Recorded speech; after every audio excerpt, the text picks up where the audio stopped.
It's a mermaid. It's a bull. Hey, what's up? Good morning. This is Brian Kuzmar with Commercial Rare Coins and Precious Metals in beautiful Lauderdale by the Sea. Got the Deerfield Pier underwater cam online here, and just saw one of the people, I guess, that cleaned this camera up come by.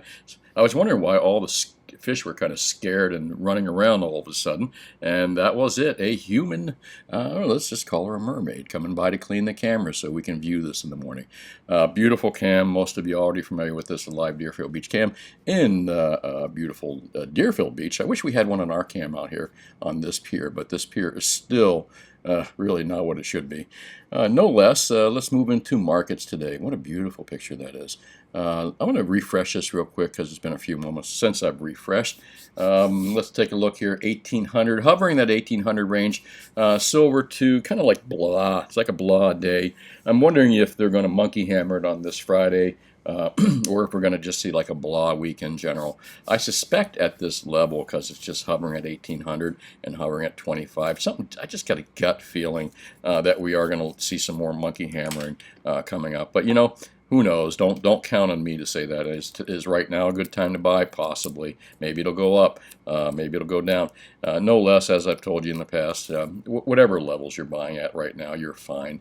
I mean, I think we're going to see much higher prices in the future. And if you happen to time these dips properly and you got the extra money or you're just jumping in, good for you. That's a great thing. No less, I wouldn't worry about it either way.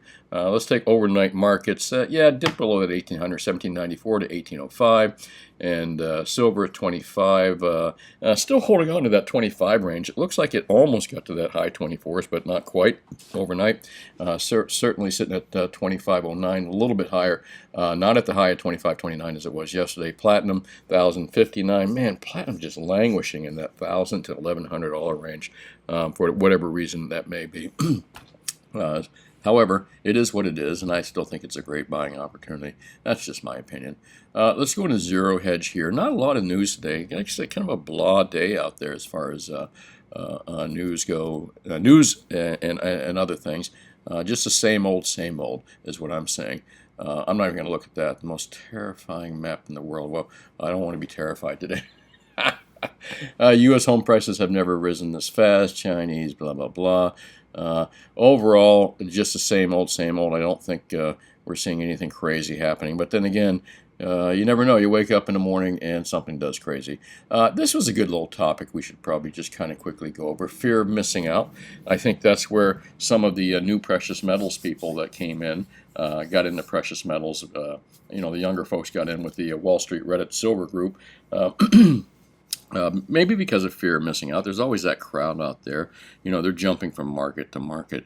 And they're the same people that generally don't make any money at all. They kind of jump into all these new markets because they're afraid of missing out. They lose money. But a good article by Data Trek Research. It says fear of missing out may be the most misunderstood phrase of 2021. It does not explain hasty decision making or its origins in the consumer marketing. And it's meant to throw light on why people forestall decisions they're making or regret the decisions they do make. What passes for fear of missing out now is better explained through prospect theory. Novice retailers are willing to part with generally small sums of money in return for hopes of large gains. And that's basically what you're seeing out there with the Wall Street Reddit group. As far as equities goes, GameStop and all that. Besides the silver markets, you're seeing people. They fear missing out big riches, so they're not afraid to throw a little bit of money at it. And I think we've seen the same thing in the silver market for years and years as well.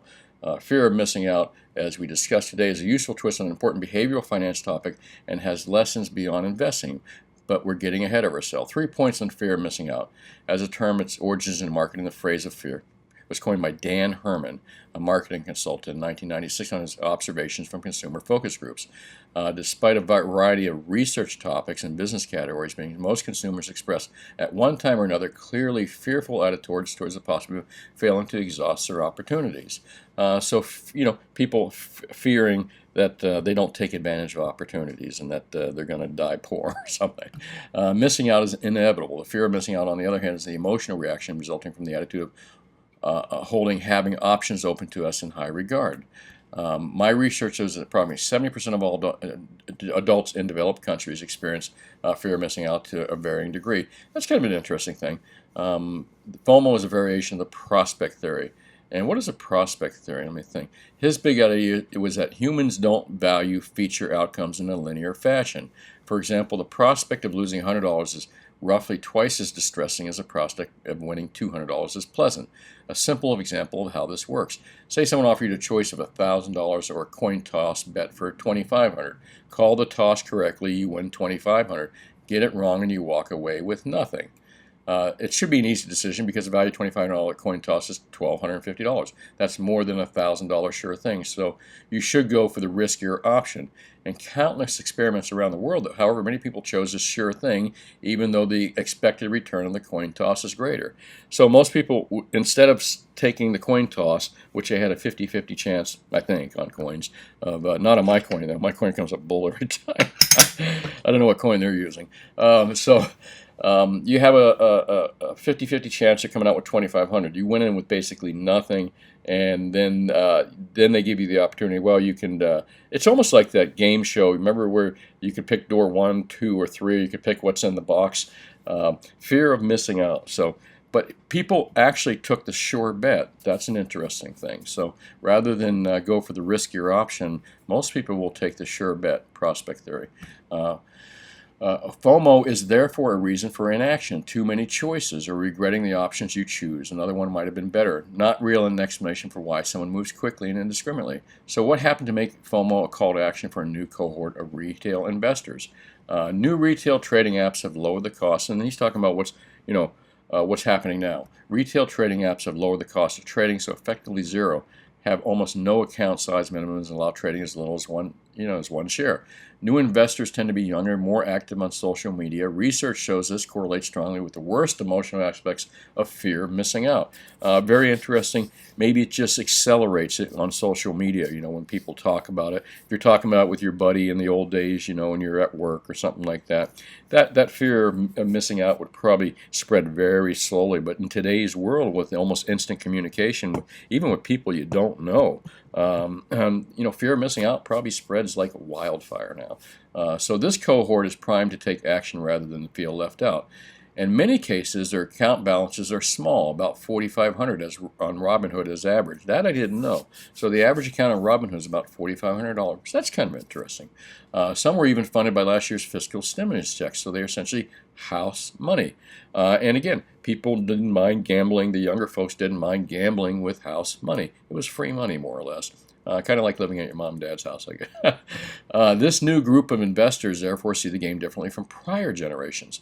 Well, if you don't, first off, if you got something for free and you were handed stimulus or money or something like that, it has no value to you. So you're more likely to do risky things with things that don't have value that you didn't work for. And I know that for a fact. If someone has to pay for something, they place more for themselves. They place more value in that item or whatever it is, their service or whatever they're paying for. If it's given to them for free, people naturally don't respect it as much because they didn't work hard for it. So I kind of get that. The new group of investors, and that's not saying the new group of investors haven't worked hard for some stuff. However, when you get stimulus and that's what you use for your money, I mean, come on, it is what it is. There are zero friction costs to throw a few $100s at a name they hear about on social media. If it works, great. Fear of missing out is avoided. If it doesn't, the losses are usually manageable. And he has a very good point here. Compare this to, say, a 401k investing, the defined contribution plan in the U.S. For years, plan participation was low in part because the typical program had 30-plus investment options. This created legitimate fear of missing out. What if I choose the wrong thing? Which was compounded by the pressure of knowing that you were trying to amass enough capital to retire comfortable one day. So it wasn't free money, and what he's bringing up is that you had all these different choices to pick from on a 401k, and it was money that you worked hard for, so it wasn't stimulus money. So it wasn't as popular because, again, the fear of missing out factor wasn't there. The fear of losing your hard-earned money was overwhelming more than the fear of missing out in this case. The new form of retail trading looks like nothing like that, so we shouldn't expect retail traders to act the same way. Takeaway, going back to example point number 2, retail traders think that a coin toss is for $5,000, the sure thing is $1,000. That's enough to tip the scales in favor of taking the risk because it clears the hurdle prospect theory poses. Fear of missing out only drives action when potential losses are small. Does all this pose any systematic risk to equity assets? The short answer is we don't think so. When the average Robinhood trader has 50,000 or is using a Hellock to fund their account, we'll start to worry. But he's got a good point here. A lot of those, $4,500 is the average account in Robinhood. But the fear of missing out factor applies to gold and silver as well. When the markets are hot, all these people kind of dive in because they heard it from a friend. And as I've said, it's the FOMO, fear of missing out. So those people kind of dive into these markets real quick, and especially now with communications out there, and you see it all over YouTube, especially. Well, I keep saying especially here, but when it comes to the headlines, people saying $50,000 gold, $20,000 silver, that kind of appeals to that fear of missing out factor. And with communications, again, like YouTube, social media, this is just going to be compounded. So at some point when silver does start taking off and gold starts taking off, really taking off, it's going to hit the media, it's going to hit the social media sites, and you're going to see this FOMO come right up into our markets here in a big way. And I've seen it happen before, saw it happen, fear of missing out happen in 2012. Not to the same degree as it did in the 80s. The 80s was the epic fear of missing out. Everybody and their brother was buying and selling gold, kind of like the real estate market was for a while, and like the equities market bubble has been for, decades now. But we'll see that again in gold and silver markets for sure. Pretty cool article, Fear of Missing Out. It's on Zero Hedge. You can read it for free. And as I said, God, if I read another article, we'd be here for 2 hours, and not too much, and that's the reason I read that whole article, because there wasn't a lot to talk about today. Moving over to gata.org, every stacker that is worth their salt should have this on their bookmark bar and be reading it once a week. If you're not, then you're clearly misinformed on how the game is played, who rigs the game, and who the players are. A couple things on here, but again, not too much to talk about. I'm going to not click these, hoping that you guys are reading these before I even do. And if you're new to this channel, I guess I should say subscribe and please like this video. But if you're new to this channel, definitely put this on your bookmark bar above. China's net gold imports via Hong Kong rebound in June, which is interesting and might have something to do with the strength that we're seeing in metals markets right now, despite the monkey hammering that we see in the early morning markets. I like these levels. I can still see lower levels, and as I have said in the past, if we see another 2008 type crisis, where the equities markets, bond markets, treasuries, or whatever, the whole thing just kind of comes tumbling down like it did in 2008. And if I'm correct, and I think I am, if it does, or not if, when it does come crashing down, it's going to be the epic bubble of all time. So the good thing it's going to be good to be in gold and silver, but you will see prices decline dramatically. I saw it happen in 2008 when the Lehman Brothers deal went down. Markets across the board collapsed, so did the gold and silver prices. However, you couldn't buy any gold and silver; it's just not available. You could buy it in the paper form, perhaps. But gold and silver were just not available at all. So, and if it was, you had to pay a huge premium. Even in 2012, when silver was half the price it is right now, premiums in 2008, right during that crisis, they went up to where they are now, $7 to $9, two-month deliveries. Same thing with generic stuff, went up to $5 premiums. And I'm talking about at sub $15 silver. So this has happened before where we've seen high premiums, but it happened to it, right after that collapse.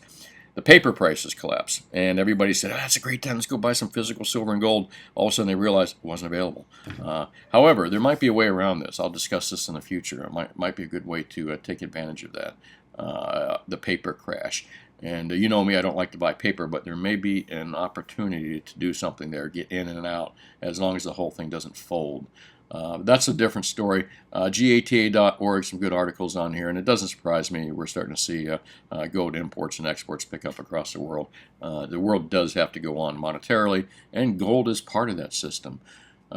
Silver price report. Oh, hey, yesterday's video. Hey, appreciate everyone watching yesterday. It was kind of, my video was about it does not exist, and more or less that was talking about the dog or the tail wagging the dog, and I'm talking about paper silver prices and gold prices wagging the dog being physical, and the tail being the paper markets. And it's been like that for a long, long time. But what I was trying to do here, and there was actually I think a visual infographic that I was showing, is that the silver doesn't exist at COMEX. It doesn't exist at the London, the LBMA. They don't have it. It's mostly paper leverage stuff and IOUs. I don't even know what the frick it is. It's just a big casino. That was the point of yesterday's videos. I guess you knew that if you watched it. I'm going to answer a few questions here, and let's see what happens. And I just noticed I've been saying a lot. I have a drink every time I say one of my commenters said that. Ready? You'd be drunk in the first 5 minutes. Joey from Seattle. Hey, speaking of coffee, my throat is getting dry. You always remind me to take a sip there. Thanks, buddy. Bullion Star article about the actual physical amounts. Yeah, that's what I was talking about in yesterday's video. It was pretty cool. I'm glad you enjoyed it, sir. Just film stuff. I'm in the 19th viewer with a doobie in my hand. 575 ounces and 3 ounces of gold since I started stacking back. Love my new hobby. Hey, that's cool. I hope you're buying silver at a really good price, and I hope you are being able to buy it locally too. That's another one of my little pet peeves here. Not pet peeves, but things I like to, I like to show you stuff and also try to get you to buy local. Thanks for watching Just Film Stuff, and enjoy your doobie, your silver, and your gold.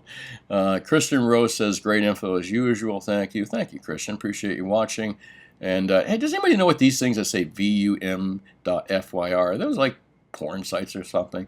I'm not sure whether to delete them or not. I guess the guy that takes care of my site deletes them for me. Dr. Dog will hunt. I think apes are depressed by the low spot prices and miner tanking. A lot don't have dry powder to buy these dips, and that equals to lower views. Yeah, you're right. You're right about that for sure. I think it's a different mentality, a different age group there that, pardon my phone there, phones are ringing. Different age group, and I think that age group has that, it's a soundbite era. It's been like that for, decades now. People live on sound bites. People, the FOMO, fear of missing out. I think there's a lot of things like that. And when YouTube doesn't help, and social media doesn't help, and a lot because what happens, when you see articles that say $50,000 gold or and $10,000 silver, that feeds into that kind of thing too. And a lot of these guys, what I'd like to see more YouTubers do and more people on social media do is look at gold as a safe place to be, and a way to preserve wealth, with the potential of making money. I think if it's presented that way to people, first off, it'll scare off the folks that are in the get-rich mode quick. They'll jump onto the newest casino deal or whatever, the newest bubble or whatever it may be. However, I think that if responsible people go out there and pump gold and silver as a wealth preservation, not as a get-rich scheme, it'd be a better market for sure, and I think we'd keep more around. But hey, it is what it is. What's that old saying is, say what you want about me, just spell my name right. I guess any advertising is probably good for gold and silver markets. Oh boy, the phones always seem to ring all at once. I'm turning the phone off here. Sorry about that. My staff will get it. At least I thought I turned it off. Okay, thanks for watching Dog Will Hunt. Silver UFO. Brian, you are a legend. I don't know about that, man, but I appreciate it. You're going to boost my ego up here a little bit. I'm really concerned about the CBDC, the prohibition days, for example. The public rebelled against unjust laws banning alcohol. How could the public possibly resist unjust laws if they're controlled by their rulers? I think we're living on the edge, Silver UFO. I think we're at really kind of unique, interesting times. I think that we're due for a revolution at some point, but a revolution in my mind is a peaceful thing. I'm a big fan of Gandhi. I'm a big fan of peaceful revolutions. I think that going galt is a good thing to do in the future for a lot of retired people or people that are running businesses. At some point when you don't feel appreciated and they just tax you and they look at you like you're evil, there's producers and the parasites, and when the parasites get in control and they start looking at producers like they're evil, it's time to go galt, man. And most people should know what galt means. I think I've talked about it a few times. Thanks for watching, Silver UFO. Appreciate it. Own nothing to be happy. Hey, there's something behind that, brother. I can't argue with that.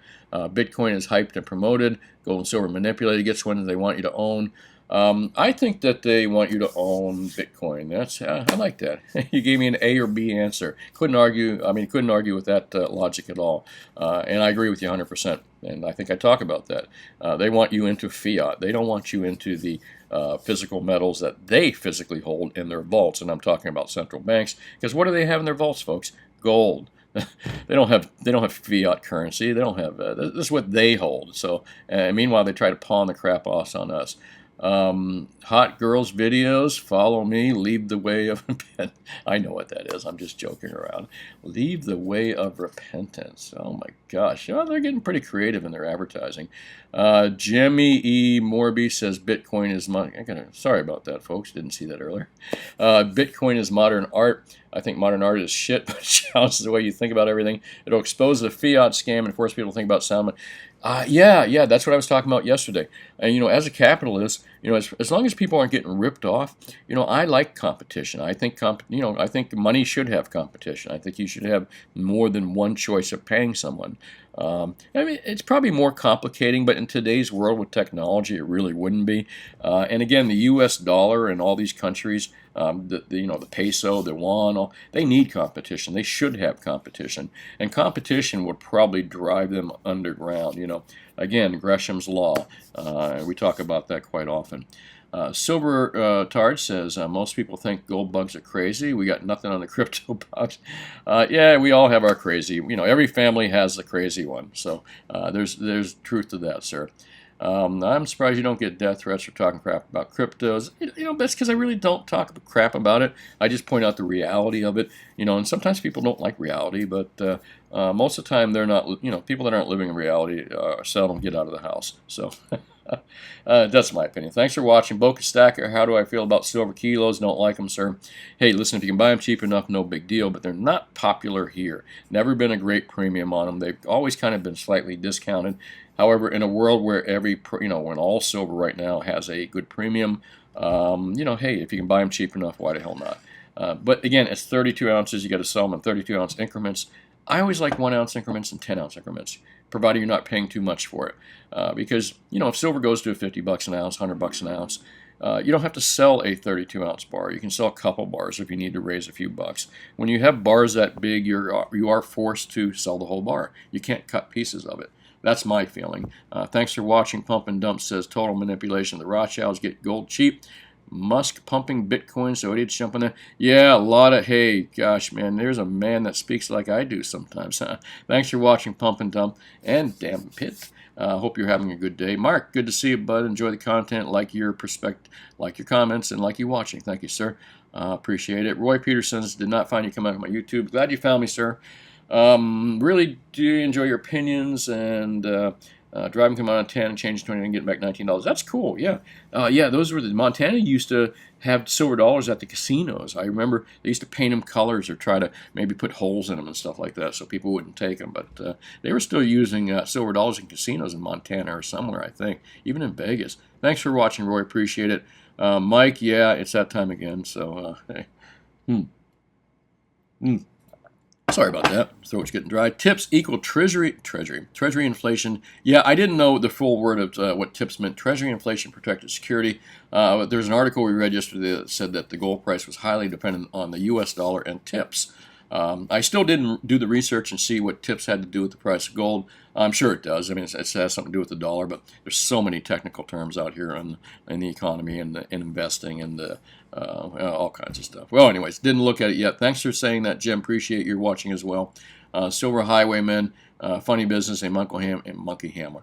I can't even pronounce my word. Monkey hammer, the price of physical metals, and they pump Bitcoin. Yeah. Most investors will choose Bitcoin because of the recent attention, sheep herd mentality, and as we just discussed, fear of missing out. FOMO, fear of missing out. As always, I prefer something I can touch and admire. I agree with that. Silver, and gold. Gold especially is made by stars, man. It's made by colliding stars. How much better do you get than that? Snake of Truth says, I think silver gold YouTuber viewership drop is due to the price drop. Very good, excellent point. I think maybe and summertime and a bunch of other reasons. I did notice that the viewership across the board on all the different gold and silver channels dropped. Being new to this, I wasn't sure if it's a seasonal thing or if the algorithms changed or if all of a sudden YouTube hates gold and silver guys. That was my first thought, but you know me, I'm a bit conspiratorial at times. Let's move along here, and thanks, Naked Truth. Jim Thompson says, I think the drop views, summer doldrums. Yeah, I agree as well. Thanks for watching, Jim. D-Man, I enjoy you as a viewer. Thank you, sir. And watched us because of vacation. I think a lot of it's got to do with vacations and algorithms, and as you say, maybe it is an algorithm. They don't want hard assets pushed. You never know nowadays. I mean, it's true. We found out a lot of things last year what social media and what big tech can do out there, and it's kind of scary. So yeah, they can totally take a person, and they've done it on different platforms. They de-platform people, and they do it all the time. So does it happen? Yeah. Is it happening with gold and silver people or my channel? Who the hell knows? I don't. I don't think I'd ever find out either. Really enjoy your show, enjoy your watching, whatever. I'm happy to talk to 10 people. I started this video with 10, 20 people, and I was happy as shit. So I was like, gosh damn, there's 10 or 20 people listening to me. I can't believe it. I can't even get people that are around me listen to me. So the idea of having 1,000, great, icing on the cake, more big deal, icing on the cake. I'm just happy that I got a few folks that listen and that I'm helping. Last Living Cowboy, I appreciate you watching, and you like that too. Jamie, Demon, and the frickin' Pirates. Yeah, you're welcome to use that phrase, and that's who they are, man. This guy manipulated with his company, J.P. Morgan, manipulated gold and silver prices for years to the tune of billions of dollars, cost a lot of small investors billions of dollars. Meanwhile, they got fined a measly $987 million. I know that sounds a lot, but it's not, since they probably made $10 billion or $5 billion doing it. And meanwhile, what happens? Nothing. Too big to jail, too big to fail. That guy should be in jail. I'm sorry. And so should be a lot of the CEOs in that company. They are not honest people, in my opinion. Rob Clay, hey man, you were born down here. Come back down. If you do get in this area, definitely come by and visit me, and that applies to the rest of you.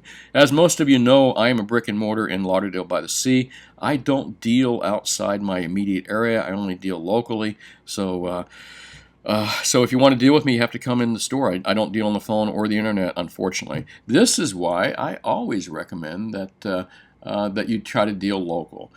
Best deals out there. I'm going to go over it real quick. I'm not going to tell you any specific products. You guys are smart enough to pick out a product.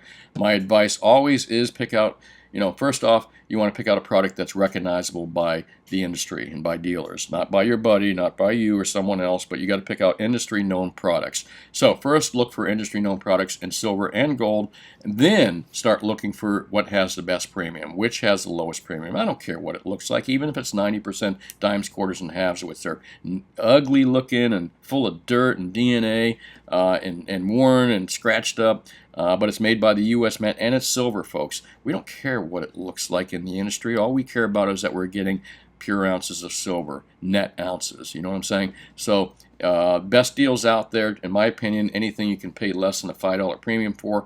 I happen to think premiums are coming down even less. So I'm going to say sub $4 right now. Sub $4 premiums on silver. The product is out there, folks. So there is no product shortages right now, and silver buyers have slowed up a little bit as well. A lot has to do with summer and other things too. Gold, same thing. If any deals that you can buy that you're paying no more than $80 per ounce for, great deal. Coins, if you can pick them up for under $100 an ounce, also a good deal. My recommendation when you're buying stuff is buy from local dealers. I advertise to beat APMEX, JM, SD Bullion. they're great companies online. They're the big companies, and it's easy for me to beat them in a couple ways. I can beat them on price. I can also beat them the fact that you can come and talk to me and get my 30 and 40 years of experience full-time doing this, and you can't do that with them. You're lucky you even get a person on the phone that knows what they're talking about. And again, I'm not slighting the company. They're great at what they do. And I will beat their prices because I can. I'm local, and I don't have their expenses. I suspect that your local dealer should be able to do the same. So it may not be a big fancy store. It may be just these two guys, Clem and Jim. Clem and Jim's Jewelry Store, or Coin and Jewelry or something.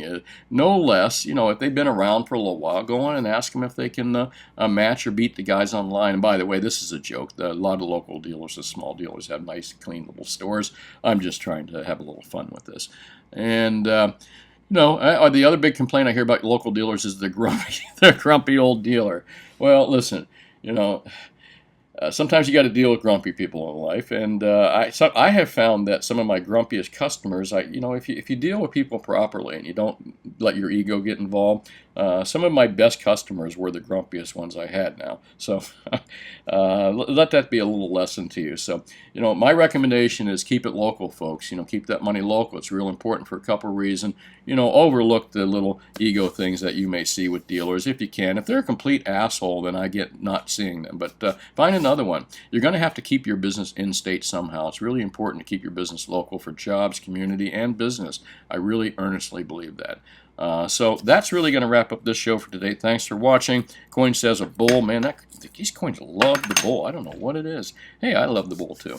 So let's see what happens today, and talk to you tomorrow. Hey, this is Brian Kuzmar with Commercial Rare Coins and Precious Metals in beautiful Lauderdale by the Sea. Call me anytime at 954-493-8811 between the hours of 10 and 4 Mondays through Fridays. And happy to help you out. And that's it.